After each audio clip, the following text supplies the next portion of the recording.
Start کرنے میں تاخیر بھی بہت ہوئی. اصل میں ہم نظم و ضبط کے پابند بھی نہیں ہیں اور جو چیز ہم سوچتے ہیں وہ ویسا ہوتا نہیں ہے. لیکن اللہ تعالیٰ کا فضل و کرم ہے کہ ہمارے درمیان اتنی معزز اور محترم شخصیات تشریف رکھتی ہیں جو اپنے اپنے شعبوں میں آفتاب و محتاب کی حیثیت رکھتے ہیں. ڈاکٹر مشتاق حیدر صاحب جو آج کے پروگرام کی پہلے سیشن کی صدارت کے فرائض انجام دے رہے ہیں وہ ہمارے درمیان موجود ہیں. وہ میرے استاد رہے ہیں. میں نے ان سے تعلیم حاصل کی ہے، پڑھا ہے، اور مجھے اس بات کا فخر ہے. آپ شعبہ اردو یونیورسٹی آف کشمیر میں تدریسی فرائض انجام دے رہے ہیں اور اردو زبان و ادب خصوصاً فکشن کی بہترین ناقدوں میں آپ کا شمار ہوتا ہے. ڈاکٹر ریاض توحیدی صاحب، آپ فیس بک جو اردو کے مضامین کی کتابیں ہیں، ان کی افسانوی کتابیں ہیں، آپ نے ان کو پڑھا ہوگا. آپ کا شمار بھی بہترین ناقدوں اور افسانہ نگاروں میں ہوتا ہے. آپ کی کئی کتابیں شائع ہو چکی ہیں. مقبول فیروزی صاحب، آپ ایڈمنسٹریٹو آفیسر رہے ہیں. تصوف سے آپ کی گہری دلچسپی ہے. کئی کتابیں شائع ہو چکی ہیں. گلدستہ طریقت ان کے منصوبانہ مضامین کا مجموعہ ہے. ابھی حال ہی میں ان کی ایک اور کتاب جی این کے پبلیکیشنز کی زیر اہتمام منصح شعور پر آ چکی ہے، جس کا نام ہے برگ زرین.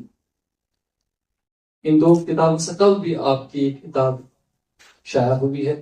بہرحال آپ کا جو فوکس رہا ہے، آپ کا جو محور و مرکز رہا ہے وہ تصوف رہا ہے، اور اس ضمن میں آپ کی یہاں کشمیر میں خصوصاً کوئی برابری نہیں کر سکتا. آپ اس کے مرد مجاہد اس میدان کے.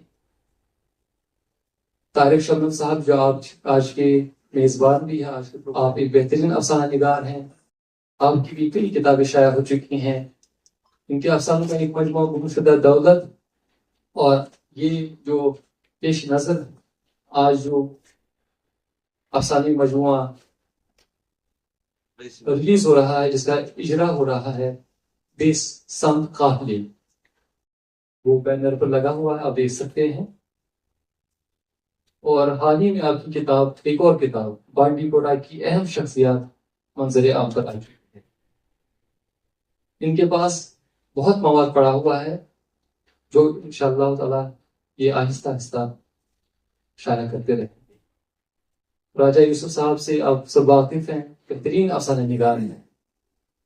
ناظم نذیر صاحب ہمارے سب درمیان تشریف رکھتے ہیں. آپ صحابہ کے پیشے سے جڑے ہیں، اور جب بھی ہم انہیں یاد کرتے ہیں تو اگر انویٹیشن کارڈ ان کو نہ بھی بھیجا جائے تب بھی یہ سمجھتے ہیں کہ یہ میرا پروگرام ہے. پروفیسر نسرین ملک صاحبہ ہمارے درمیان تشریف رکھتی ہیں. ہمارے پروگرام میں پہلی بار آئی ہیں. ہم ان کا استقبال کرتے ہیں، آپ سب کا استقبال کرتے ہیں. جموں سے خاص طور پر ہمارے مہمان آئے ہیں، جموں سے، جن کی کتاب یہاں پر ریلیز بھی ہو رہی ہے، جس کی رسم رونمائی انجام دی جائے. جموں کشمیر کے اردو افسانوں میں قومی یکجہتی کا تصور. ان کے ڈاکٹر صداقت قاضی صاحب ہمارے درمیان تشریف رکھتے ہیں. ان کے والد محترم جو اب ہمارے درمیان موجود نہیں ہیں، بہت ہو چکے ہیں کچھ عرصہ قبل. تو ان کی کتاب ہے، یہ دراصل کا تحقیقی مقالہ رہا ہے، لیکن تحقیقی مقالے کو تکمیل تک پہنچانے کے بعد ان کا انتقال ہوا. وہ ایک موذی بیماری میں مبتلا ہوئے، جن کا جوانی میں انتقال ہوا. اللہ تعالیٰ اس کی مغفرت فرمائے. لیکن ہمیں احسان مند ہونا چاہیے ایسے بچوں کا، ایسے فرزندان کا جو اپنے والدین جو اپنے اسلاف کے کارناموں کو محفوظ کرنے کا طریقہ جانتے ہیں اور ان کی خدمات کو اجاگر کرنے کا طریقہ جنہیں آتا ہے، ہم ان کے بہت ممنون ہیں، ان کی شکر گزار ہیں کہ راجوری سے یہاں انہوں نے اتنی زحمت اٹھائی اور لیکن وقت پر پروگرام میں تشریف لائے۔ ان کے بےحد شکر گزار ہیں۔ ان کے ساتھ ڈاکٹر نزاکت قاضی صاحب بھی ہیں، ڈاکٹر فیض قاضی آبادی صاحب ہمارے ساتھ تشریف رکھتے ہیں۔ آپ شعبہ اردو پوسٹ سر وومنس کالج بارہمولہ میں پوسٹنگ ہوئی ہے۔ یہ اس سے پہلے ہندوارہ میں تھے، اب ان کا ٹرانسفر ہوا ہے جہاں یہ تدریسی فرائض انجام دے رہے ہیں۔ بہترین یہ جو افسانچہ نگار ہیں، بہترین ناقد ہیں۔ عطا حسین نیتو صاحب، ڈاکٹر توصیف احمد والی صاحب اور اتنے لوگ ہیں، رئیس کمار صاحب، اشرف صاحب ہیں، یہاں محمد اکرم صاحب ہیں، جوہر صاحب ہیں، ظاہر ظفر صاحب، سب کا آپ کا ہمارے اس پروگرام میں استقبال ہے، خوش آمدید ہے۔